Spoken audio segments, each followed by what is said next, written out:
우리 하나님의 말씀 요한복음 1장 1절부터 8절까지 말씀 신약성경 142쪽에 있습니다. 142쪽 다 같이 펴서 같은 목소리로 함께 읽겠습니다. 1절부터 8절까지 있는 말씀이니까요. 앞에 모니터에도 있습니다. 요한복음 1장 1절부터 8절까지 함께 읽습니다. 1절 태초에 말씀이 계시니라. 이 말씀이 하나님과 함께 계셨으니 이 말씀은 곧 하나님이시니라. 그가 태초에 하나님과 함께 계셨고 말씀이 그로 말미암아 지은 바 되었으니 지은 것이 하나도 그가 없이는 된 것이 없느니라. 그 안에 생명이 있었으니 이 생명은 사람들의 빛이라. 빛이 어둠에 비치되 어둠이 깨닫지 못하더라. 하나님께로부터 보내심을 받은 사람이 있으니 그의 이름은 요한이라. 그가 증언하러 왔으니 곧 빛에 대하여 증언하고 모든 사람이 자기로 말미암아 믿게 하려 함이라. 그는 빛이 아니요 이 빛에 대하여 증언하러 온 자라. 아멘. 성탄절이 가까워 오니까 아이들이 참 기대를 많이 하고 있는 것 같아요. 어제 아이들이 쭉 모여서 찬양 연습하고 성탄 준비하고 그러는데 우리 하은이가 와가지고 자꾸 목사님 성탄절이 몇 밤 자야 돼요? 하고 몇 밤 자야 되냐고. 그래서 어제 가만히 생각해 보니까 야 5밤 자야 된다 그랬더니 5밤 아니더라고. 그래서 우리 전사님 아니요 4밤이요 그랬는데 애는 엄청 기다리고 있어요. 소풍 가기 전날 우리들도 한뜩 기다다가 소풍 가면 사실은 그날 별거 아니었었잖아요.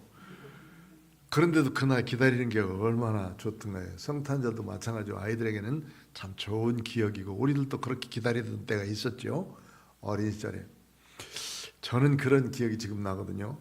성탄절 그 바로 전날 그 산타가 와가지고 선물을 준다 해가지고 꼭 그 양말 속에다 집어넣는다고 해가지고 양말을 못에다 걸어놨어요. 그 다음날 일어났는데 양말에 선물이 없었어. 그래가지고 우리 집에 산타가 안 왔다고 그냥 우리 누나한테 막 야단하고 그런 적이 생각납니다. 누나가 여럿이었기 때문에 참 나를 많이 골렸어요. 그러고는 그날 일찍 자면 안 된다고 그래가지고 또 기다리고 있는데 일찍 자면 눈썹이 이렇게 하얘진대. 다음날 일어났더니 내 눈에다가 밀가루를 잔뜩 해가지고 붙여가지고 너 봐라 일찍 잤으니까 눈이 하얘졌다고 우리 누님들한테 참 놀림 많이 받았습니다. 누나가 6이어서 그래서 성탄절 날은 전 그런 기억이 있고 그 다음에 조금 더 커서는 이제 직접 새벽송 다니면서 그런 기억이 참 새롭습니다. 중고등학교 다닐 때도 제가 홍성에서 다녔었는데 그때도 각 집안을 다니면서 성탄절 이브 날 새벽송 돌던 생각이 제일 많이 나죠. 그때는 눈이 참 많이 왔어요. 그래서 눈 푹푹 빠지면서 그랬던 기억이 참 새롭습니다. 이렇게 주님이 나신 것은 누구에게든지 다 기쁜 날이죠. 예수 믿는 믿음의 사람들뿐만 아니라 예수 믿지 않는 사람들도 이 날은 참 기쁘고 즐겁게 지내던 날이었는데 요즘엔 자꾸 그것이 시들시들해져서 없어지는 듯 했고 더더군다나 이제 요즘의 연말 같은 경우는 더 우리나라에서는 위축되어 있기 때문에 성탄절이 그렇게 크게 많은 사람들에게 비춰지지 않고 있는 것 같습니다. 그러나 예수 믿는 믿음의 사람들만이라도 우리가 참 즐겁고 기쁘게 그리고 또 많은 사람들에게 이 기쁨을 나눠줄 수 있도록 되어 주시고 운동하는 곳에서 사람들을 만나면 아침에 내가 합니다. 성탄절 날 뭐 줘요? 목사님 오셨는데 뭘 주시는 겁니까? 나도 좀 뭘 줘야 될지 모르겠는데 그 사람들 다 나보다 훨씬 부자 사람인데도 불구하고 뭔가를 기대하고 있어요. 그래서 귤 하나씩 줄까 그래. 성탄절 생각하니까 이 생각이 또 한번 나는데 우리 이제 그 둘째가 어린이집 다닐 때예요. 제가 부목사 시절에 어린이집 다녔는데 그 어린이집 교회에서 하는 어린이집에 서현희 선생님이라고 선생님이 있었는데 전날 부모가 여기 선물 갖다 줘야 성탄절 주는 거 아니에요? 그럼 다른 사람들은 생각하고 다 뭐 이 과자도 풍부하게 넣고 그런데 우리는 그렇게 준비할 만한 뭐가 없었어요. 그래 집에서 아마 그때 준비를 못하고 그래가지고 초코파이 하나에다가 백창현 이렇게 하고 줬단 말이에요.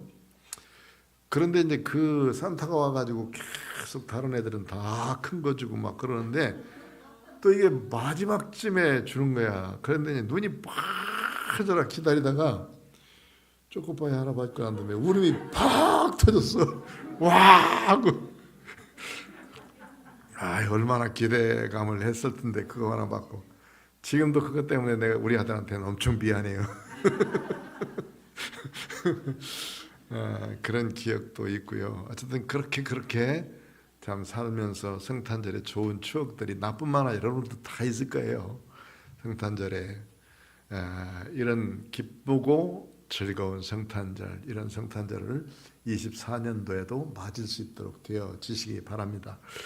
오늘 함께 나눌 요한복음에 있는 말씀은 요즘에 제가 예화를 자꾸 하나씩 들었는데 실화이기 때문에 참 나눠주고 연말연시에 우리들이 참 서로 사랑을 나누면 얼마나 좋을까 하는 생각 때문에 몇 가지 실화, 옛날 얘기도 있고 제가 한 번씩 한 것도 있고 다 그렇습니다. 그런데 어쩌면 이렇게 한 번씩 되짚어 보면서 우리도 하나님 앞에 나누면서 사는 삶, 사랑하면서 사는 삶이 참 좋다 하는 것을 생각하기 위해서 함께 나눕니다. 이번에는 이제 우리들이 실망하지 않고 늘 기다리고 그 다음에 기도하고 있으면 반드시 하나님은 더 좋은 것을 주신다 하는 의미에서 1936년도에 발표한 바람과 함께 사라지다 하는 그 소설, 이게 한 해에 그 해에 5만 부가 팔린 그런 소설입니다.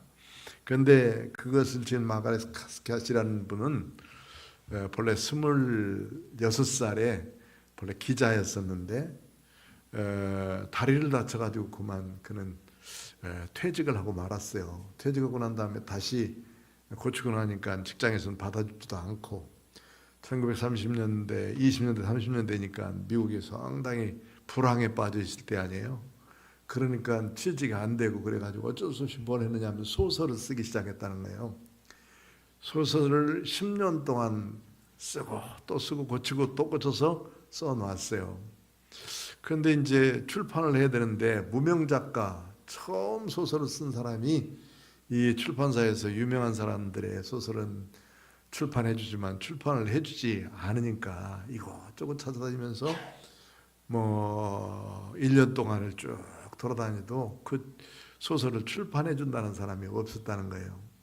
마지막에 이제 한 회사를 찾아갔는데 그 회사 사장님이 막 출장을 출발하려고 가는 거예요. 그 출장 출발하면서 기차역까지 쫓아가가지고 이거 꼭 한번 읽어주라고 가방 속에다 뭐 1년 동안 다녔으니까 나이가 빠진 그 원고 아니겠습니까? 그 원고를 집어 넣어줬어요. 그걸 한 달을 기다렸는데도 소식이 없는 거예요. 그러면서 이제 그 소식이 없으니까 전보를 쳤어요. 꼭 한 번만 읽어주십시오 하고 전보가 왔는데 보니까 그 사람인데 이 사람이 그래도 사장이 바빠가지고 이거를 못 읽었어요. 안 읽었어요. 또 일주일 만에 또 하나가 왔어요.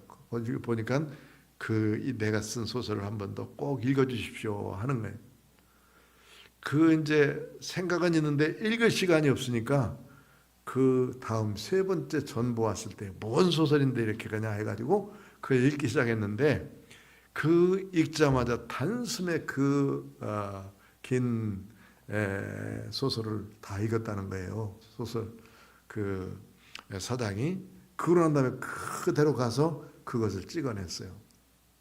그게 이제 유명한 1936년도에 나온 바람과 함께 사라지다 하는 그런 소설이었는데 사실 실망해서 내 거 안 되나 보다 하고 그냥 방치해뒀으면 그거 출판도 안 될 뿐만 아니라 이렇게 유명하게 되지도 않겠지요. 그러나 실망하지 않고 자기가 쓴 것에 대해서 계속 관심을 가지고 또 그것을 이루기 위해서 최선을 다했을 때 좋은 소설로서 발표가 되기도 했고, 그리고 또 작가의 그 부지런함도, 그리고 또 아주 끈질김도 나타나게 되었다 하는 얘기입니다. 요즘에 이제 우리들이 무엇을 하다 보면 잘 안 되는 일도 있고, 또 하다 보면 우리의 마음대로 이루어지지 않은 일도 참 많이 있어요. 정말 내 마음대로 되는 것이 그렇게 많지 않은 세상이 현재의 모습이죠. 그러나 실망하지 말고 늘 기도하면 하나님은 그 기도는 반드시 응답해 주시고 더 좋은 일을 이루실 것을 믿습니다. 유대인들이 기도하면 응답된다. 이거 놀라운 일 아니에요? 양무리교회 성도들이 기도하면 응답된다. 언제까지? 응답 받을 때까지 기도하면 되니까. 어쨌든 이렇게 실망하지 말고, 제일 어려운 때예요. 정말 어려운 때 아닙니까? 이곳저곳에서 참 어려운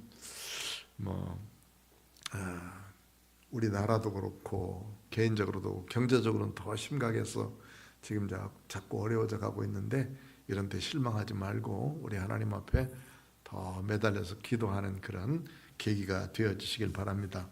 오늘 요한복음 1장에 나오는 여기에 있는 말씀은 예수님은 본래 하나님이셨고 빛이시고 우리의 생명이다 하는 것을 말씀해 주시는 부분입니다. 요한 사도는 요한복음을 시작하면서 예수님의 모습, 예수님이 누구신가 하는 것을 얘기할 때 예수님 본래 하나님이셨다 이렇게 말씀을 하는 거예요. 태초에 말씀이 계시니라, 그 말씀은 곧 하나님이시다 이렇게 말씀하시고, 그 말씀이 육신이 되어서 우리 가운데 거하신 분인데 그분이 바로 예수 그리스도시다.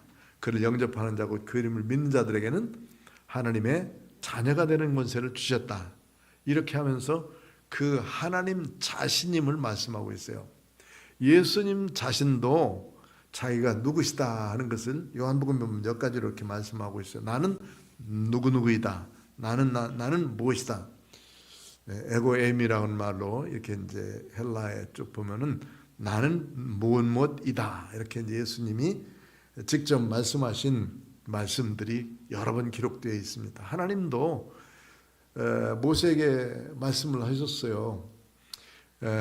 모세에게 가서 이스라엘 백성들을 이끌어내라 그러니까 하나님이 그들이 하나님이 우리들을 이끌어내라 그랬는데 그 하나님이 누구냐라고 물으면 내가 그 하나님을 뭐라고 대답할까요? 이렇게 이제 질문을 하죠. 이때 모세에게 하나님께서 나는 하나님이다, 나는 여호와이다 이렇게 말씀을 하고 계십니다. 출애굽기 3장에 보면. 그래서 나는 여호와인데 스스로 있는 자, 스스로 있는 분, 누가 존재하라고 해서 누가 만들어서 있는 분이 아니라 스스로 존재하시는 분인 여호와 하나님이시다 이렇게 자신을 말씀하고 있습니다. 예수님도 여기 보면은 그런 부분들로 내가 누구인가를 말씀하고 있는데, 요한복음 6장 35절 보면 나는 생명의 떡이다 이렇게 말씀했어요. 생명의 떡. 그러니까 육체는 떡 밥을 먹고 살아야 되는데 우리의 영혼은 예수님, 즉 말씀이 육신이 되신 예수님 자신인 말씀을 먹고 살아야 된다. 하나님의 말씀을 먹고 살았다 해서 오병의 기적을 펼치시면서도 말씀하셨고, 나는 생명의 떡이다 이렇게 요한복음 6장 35절에 말씀하고 있어요. 또 8장 12절에 보면 나는 세상의 빛이다 이렇게 말씀했어요. 빛이 세상에 비쳤다. 어둠이 깨닫지 못했지만은 그 빛은 곧 하나님이시다라는 것을 말씀하고 있어요. 그 다음에 10장에 넘어 요한복음 10장 7절에 보면 나는 양의 문이다 이렇게 말씀했죠. 양문, 양의 문이다. 도둑이 오고 도둑질하러 온 것은 다 담 넘어서 오지만은, 그러나 우리 주님만은 문으로 오셔서 거기서 드는 예수님으로부터 드나드는 모든 사람들에게 생명을 주시고 양식을 주시고 떡을 주시는 분. 그래서 예수님은 양의 문이다 이렇게 말씀하시고, 곧 이어서 10장 11절에 보면 나는 선한 목자라. 그래서 나는 누구다 나는 누구다 이런 말이 예수님이 이렇게 여러 번 말씀하고, 나는 선한 목자다. 싹군이나 아니면 그 선한 목자가 아닌 것은 생명을 앗아가기 위해서 오지만은 이리가 양의 탈을 쓰고 오기도 하고요. 또 양을 몰아가는 그런 늑대로서 오기도 하고 그렇습니다.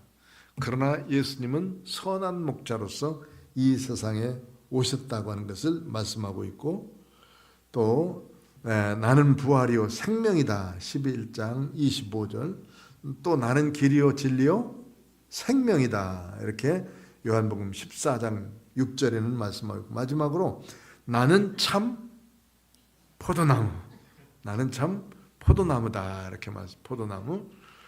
그래서 포도나무는 거기서 가지가 나게 돼 있어요. 가지가 나무에 붙어 있지 않으면 열매를 맺을 수가 없다. 포도나무를 재배해 본 사람은 그것을 잘 이해할 수가 있어요. 포도나무는 이상한 연클 같은 거 다 잘라줘요. 다 잘라주고 뭐만 남는 원둥치만 딱 남겨놓고 그 다음에를 기다려요. 그 자를 때 막 잘라내면 안 돼요. 눈을 하나 내지 두 개 쫙 있도록 가지를 잘 펼쳐줘야 돼요.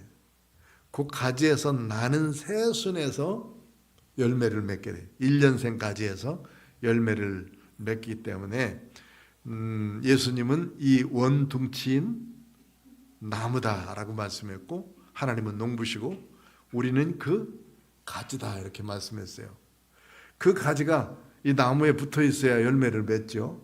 그 가지가 잘려지면 열매를 맺을 수가 없어요. 농부들은 이 가지가 여러 개 나요. 여러 개. 한두 개가 나는 게 아니라 여러 개 나는데 꼭 필요한 가지만 남겨놓고 전부 다 잘라요. 한 나무에서 내가 몇 개의 포도송이를 딸 것인가를 계산해 가지고 그만큼 잘 익을 포도송이만 예상하고 나머지 건 다 잘라줘야 돼요. 그리고 포도를 재배해 보면 이렇게 나는 데에서 이상하게 덩쿨손이 나고 잎사귀도 나고 그러거든요. 그런데 이제 순이 딱 이렇게 나기 시작하면 첫째, 둘째는 그냥 이렇게 피는 잎사귀를 내는 거예요. 그 다음에 세 번째부터 시작 잎사귀 사이에서 이렇게 꽃이 두 개 내지 세 개가 펴요. 그래서 세 번째, 네 번째, 다섯 번째, 세 번째, 네 번째 보통 열매를 맺고 다섯 번째까지 맺는 거는 그래서 좋은 가지는 다섯 번째까지 내는데, 그러고 난 다음에 다섯 번째 잎사귀로부터 시작해서 다섯 개에서 여기 딱 잘라주는 거예요. 다섯 개까지 가면서 여기 꽃이 피지 아니한 잎사귀 사이에서는 덩쿨손이 계속해서 나요. 덩쿨손이. 왜냐면 이 포도나무라고 하는 것은 특징이 있어가지고 어딘가를 붙들어 매야 이게 열려지니까 덩쿨손이 나거든요. 그러니까 농부는 그 덩쿨손을 잘라주고 끈으로 매주는 거예요. 계속. 그런데 그 덩쿨손을 잘라주면 반드시 또 곁가지가 또 나 거기서. 그 곁가지를 다 잘라주고 잎사귀 한 5개 정도가 여기에 있는 열매를 풍성하게 있게 하기 위해서 이 나무를 잎사귀를 길러주는 거예요.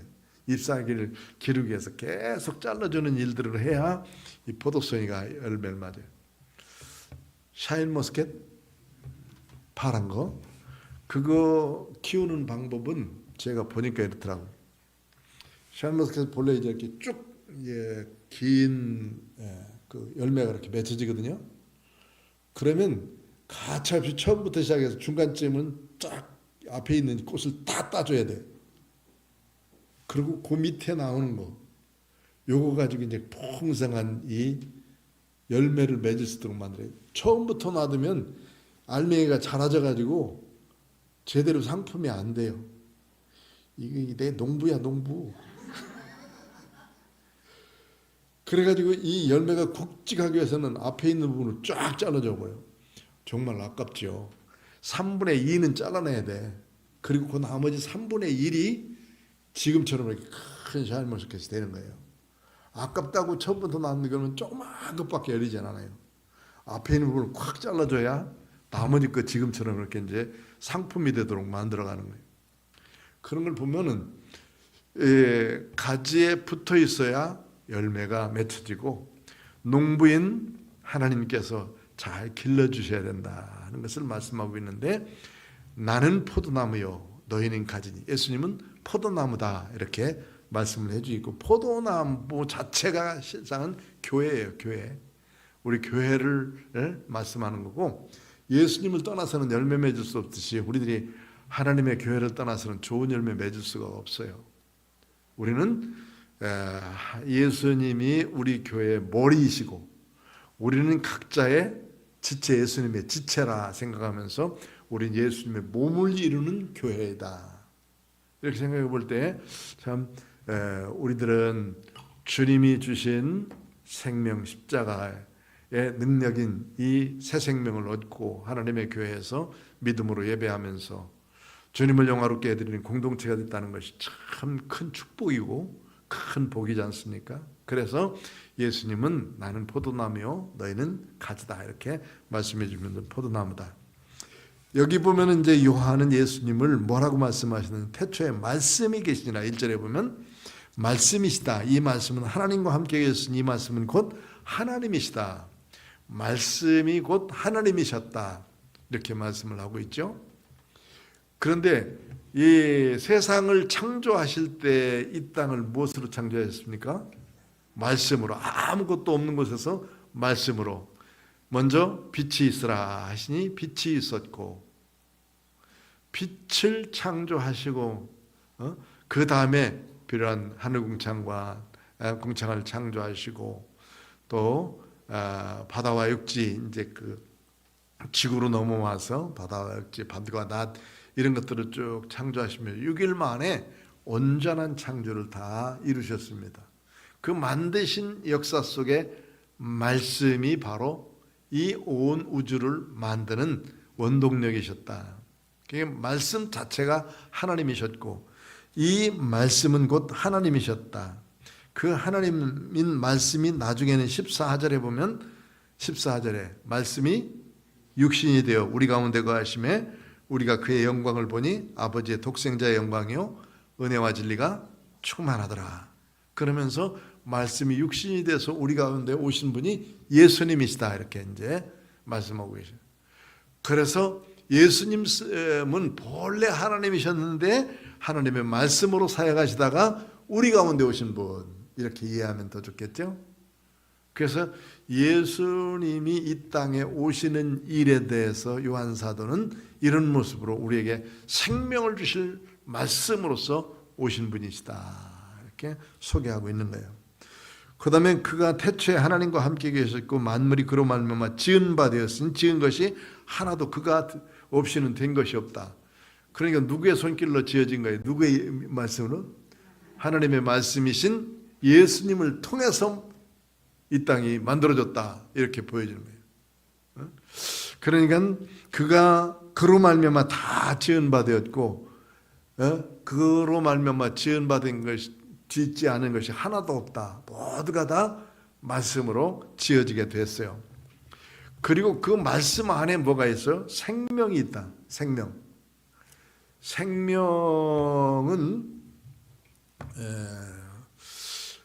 이 땅에 있는 모든 생명체 자신들을 말하고 있지만 더 중요한 것은 우리 인생들의 생명을 말하고 있어요. 우리 생명보다 더 귀중한 건 없죠. 생명보다 온 천하를 얻고도 내 생명을 잃어버리면 무슨 소용이 있겠냐. 온 천하는 전 우주를 내 소유로 만들어줬어요. 그런데 그 다음날 죽어버리면 소용이 있어? 무슨 소용없지. 예수님도 비유를 자주 들으셨는데 어떤 부자가 하루는 한 해 동안 열심히 농사해가지고 큰 곡간을 짓고 거기다 잔뜩 그 곡물을 다 가두면서 참 좋다 그랬는데 다음에도 농사했더니 더 잘 돼가지고 두 번째 곡간을 채웠어요. 세 번째 해에 농사져가지고 더 잘 돼가지고 세 번째 곡간을 다 채웠다고. 3년 동안 열심히 채워놓고 이제는 배불리 먹고 마시자 했더니 다음날 죽어버렸어? 그럼 무슨 소용이 있겠냐? 누구를 위해서 그것을 만들어 놓은 것이냐? 그러니까 주님께서 하신 말씀은 온 천하를 얻고도 다른 것 자기 생명을 잃어버리면 아무 소용이 없다. 온 천하를 얻고도 자기 생명을. 그러니까 우리의 생명을 무엇보다도 더 귀중하게 여기느냐면 전 우주보다도 이 땅보다도 더 귀중하게 여기신 분이 하나님이시고 내 생명이 그만큼 귀중하시기 때문에 우리 생명 하나를 건져내시기 위해서 십자가를 지시고 하나님이셨던 그분이 이 땅에 오신 거예요. 그 말씀이셨던 그분, 온 우주를 창조하신 능력의 그 하나님이 우리에게 육신의 옷을 입으시고 오신 분. 이렇게 볼 때 예수님이 하나님이셨는데 하나님이 우리 인간이 되셨다는 것 자체가 정말 크고 놀라운 은혜요 은총이라 이렇게 생각이 되죠. 이제 우리는 동물들과 얘기할 수도 없고 뭐 듣는 것도 있겠지만은 그러나 곤충들과는 더더욱 얘기를 할 수가 없죠. 곤충이 곤고에 빠졌는데 내가 막 너 비켜 여기 곧 있으면 바위가 굴러와 너 죽어 아무리 소리 질러도 곤충은 자기가 할 길만 가고 있죠. 그런데 그 곤충이 알아듣도록 하기 위해서는 뭐가 되면 돼? 곤충이 돼서 그 곤충에게 말을 해줘야 돼. 그래야 그 곤충이 피하든지 살든지 죽든지 한다고. 하나님이 아무리 우리에게 말씀하신다 그래 이 미련한 우리 인간들이 들어야지 못 듣고 알지 못하고 있으니까 하나님이 하실 수 없이 할 수 없이 하신 것이 뭐예요? 내가 사람이 된다 여놈들아. 그렇게 하신 거 아니에요? 내가 사람이 된다. 그래서 우리에게 사람으로서 오신 분, 하나님이 사람 되셔서 오신 분, 그분이 우리를 건지시는 우리의 구세주이신 예수님이시다. 이렇게 볼 때 우리의 그 구세주이신 예수님은 얼마나 귀하고 높은 분이셨나. 그런데 우리를 건져주시기 위해서 이 땅에 오셔서 역사하시는 그 은총이 크고 놀랍습니다. 모든 만물이 그로 말미암아 지어졌죠. 그 안에 생명이 있었는데 그 생명은 사람들의 뭐라고 그랬어요? 빛이시다. 빛. 빛이 어둠에 비췄지만은 어둠은 깨닫지 못했어요. 빛은 어둠을 몰아내게 돼 있거든요. 여기 지금 불 끄면 깜깜할 텐데 불을 딱 켜는 순간 이 빛이 딱 들어오면 어두운 것은 싹 사라져가요. 집에 깜깜할 때 한번 들어가서 불 켜봤어요? 더듬더듬해서 갔을 때는 아무것도 안 보이지만 불을 착 켰을 때 모든 것이 한순간에 쫙 보이는 그 순간을 경험했잖아요. 마치 빛은 우리들에게 이렇게 예수님으로서 이 세상의 어두운 세상에 하나님을 알 수 있는 빛으로 오신 분이 예수님이시죠. 예수님. 그래서 빛과 어둠은 늘 대조돼서 여기 이 땅을 설명할 때 말씀을 하고 있습니다. 빛은 의의 그리고 정의로운 곳 그리고 하나님의 생명이 있는 곳이 빛이라면 어두움은 하나님의 생명이 없는 곳 죄악과 악한 것들의 세상 이런 부분들이 바로 어두운 세상인 것을 보게 되는데 그 어두움을 몰아내려고 오신 분 빛으로서 오신 분이 예수님이시다. 죄의 어둠을 다 몰아내신 죄의 삭을 전부 다 몰아내시기 위해서 오신 분 이분이 예수님이시다. 그리고 이 빛이 어둠의 빛이 되어 어둠이 깨닫지 못했습니다. 6절 보면 하나님께로부터 보내심을 받은 사람이 있으니 그의 이름은 요한. 예수님보다도 얼만큼 먼저 태어나셨어요? 6개월 먼저 태어나셨어요. 사가랴가 아버지인데 평생 동안 기도를 했어요. 엄마가 엘리사벳이었고 하나님 아들 하나 주십시오. 그 나이 늙어서도 아들을 얻지 못했죠. 자기가 제사장의 직분을 감당하려고 성전에 들어갔는데 그 성전에서 가브리엘 천사를 만났어요. 네가 기도한 대로 아들을 주겠다. 네가 기도한 대로니까 이 사가랴가 얼마나 많이 기도했나 하는 것을 알 수 있죠. 그래서 그 기도의 응답으로 주신 분이 누구냐 하면 그 아들인 세례 요한이죠. 세례 요한. 그래서 세례 요한이 태어난 것에 대해서 말할 때 그가 남을 인해서 태어남을 인해서 너도 기뻐하고 많은 사람들이 그를 인해서 기뻐함을 얻을 것이다. 이렇게 말씀해 줬죠. 그래서 세례 요한의 그 사역은 예수님이 오시기 전 예수님이 곧 오신다 이런 분으로 사역하신다는 예수님의 길을 예비하러 온 사람이 바로 이 요한이죠. 요한. 그래서 여기서 말씀할 때 하나님께서 보내심을 받은 사람이 있으니 그 이름은 요한이라. 그가 증거하러 왔으니 곧 빛에 대하여 증언하고 모든 사람이 자기로 말미암아 믿게 하려 함이라. 그 빛에 대해서, 그 빛은 하나님이신 그 빛이 생명 안에 있었던 빛이 우리에게 오셨어요. 빛이 있어야 식물도 자랍니다. 식물이 자랄 수 있는 3대 요소. 첫째는 뭐가 있어야 돼? 빛이 있어야 되고, 또 물이 있어야 되고, 또 공기가 있어야 돼. 공기.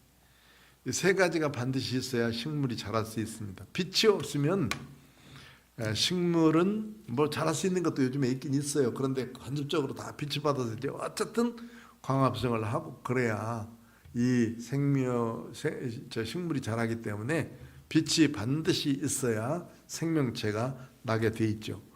이 빛에 대해서 증언하는 것은 요한인데 그는 이 빛이 아니고 이 빛에 대하여 증언하러 온 사람이다. 빛에 대해 말하러 온 사람이란 말이죠. 그래서 조금 있다 보면 이제 이 요한에 대해서 요한이 세례받으러 오시는 예수님에 대해서 소개하는 부분이 19절부터 나와요. 19절부터 나올 때에 세례 요한이 예수님을 소개한 걸 보면 얼마나 잘 소개했는지 몰라요. 제일 잘 소개한 말 중에 하나가 보라, 세상 죄를 지고 가는 하나님의 어린 양을 보라. 이게 제일 잘 소개한 말이에요. 구약 성경 전체로 설명해 준 말씀이 바로 이런 말씀이에요. 예수님은 세상 죄를 지고 가는 하나님의 어린 양으로서 오신 분이시다. 모든 사람들의 죄를 구속하기 위해서 십자가상에서 달려 돌아가시면서 우리의 죄를 용서하실 분으로 오신 분이 바로 예수님이시다 하는 거거든요. 그래서 보라, 세상 죄를 지고 가는 하나님의 어린 양이로다. 자기에 대해서 말했습니다. 당신 혹시 메시아요? 당신이 메시아입니까? 세례 요한은 이때 조금 기분 좋고 조금 좀 업된 사람이라 내가 메시아요. 그래도 다른 사람들이 다 따를 만한 때예요. 왜냐하면 그 인기가 뭐 하늘로 치솟았거든. 군인들, 그 강포한 군인들도 나와서 다 세례 받으려고 나왔지. 또 죄인 중에서도 아주 뭐 그냥 창녀와 같은 놈이다라고 말하는 세리들도 나와가지고 나는 어떻게 해야 됩니까 하고 나와서 세례를 받고 회개하지. 많은 군중들이 나와가지고 자기 앞에 나와서 세례를 받고 그러는데 이 인기가 얼마나 좋은 거예요. 얼마나. 그런 때 내가 메시아다 소리 지르고 다니면서 우리나라의 메시아라고 소리 지르고 다니는 사람처럼 그렇게 했다면 이게 지금 망조가 들었겠지만, 그러나 이 세례 요한이 그렇게 인기가 좋을 때도 있었을 텐데 그렇게 전혀 안 해서 나는 내 뒤에 오시는 이의 신들매도 풀기 어려운 그런 사람이다. 다만 광야에 외치는 자의 소리로서 주의 길을 평탄케 하라고 보내심을 받은 사람이다.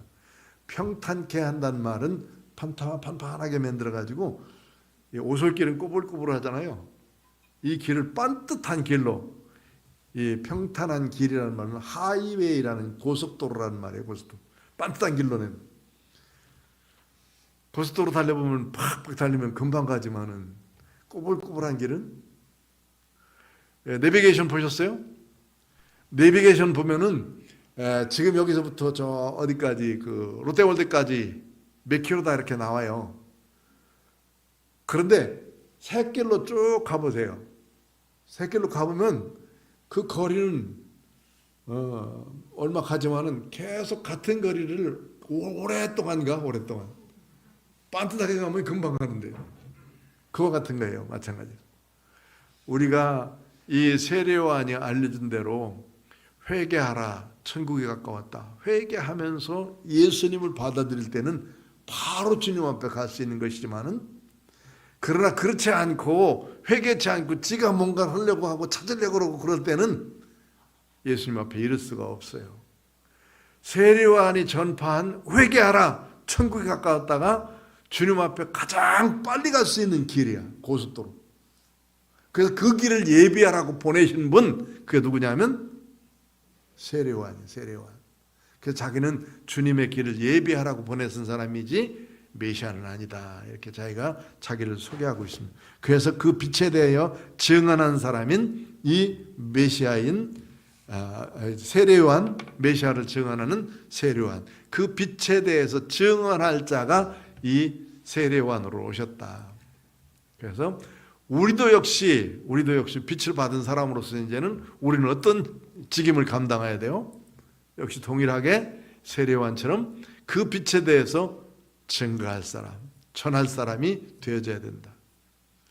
그래서 예수를 전파하고 예수님을 말하고, 예수 믿읍시다, 구원받아 천국 백성 됩시다, 영접하면 우리는 하나님의 자녀가 됩니다, 이거를 수없이 말해서 주 앞에 많은 영혼들을 건져내야 될 책임이 우리 가운데 있습니다. 오늘 예수님이 오시는 귀한 날들을 준비하고 예비하는 날, 우리는 빛에 대해서 잘 증거할 수 있는, 증거했던 이 세례요한처럼 우리도 이 빛이신 예수님에 대해서 잘 증언하며 말할 수 있는 복된 성도들이 되시길 축원합니다. 기도합시다. 고마우신 아버지 하나님, 오늘 또 하나님의 생명의 말씀을 들었습니다. 주님께서 오신 날 이제 성탄절을 맞으면서 예수님에 대해서 힘써 말했던 이 요한과 같이 우리들도 예수님에 대해서 잘 증언하며 살 수 있는 믿음의 사람들 되도록 은혜 주시고, 여러 사람들을 주 앞으로 이끌어낼 수 있는 믿음의 하늘의 별같이 빛나는 사람들이 되어지도록 축복하여 주옵소서. 예수님의 이름으로 기도하옵나이다. 아멘.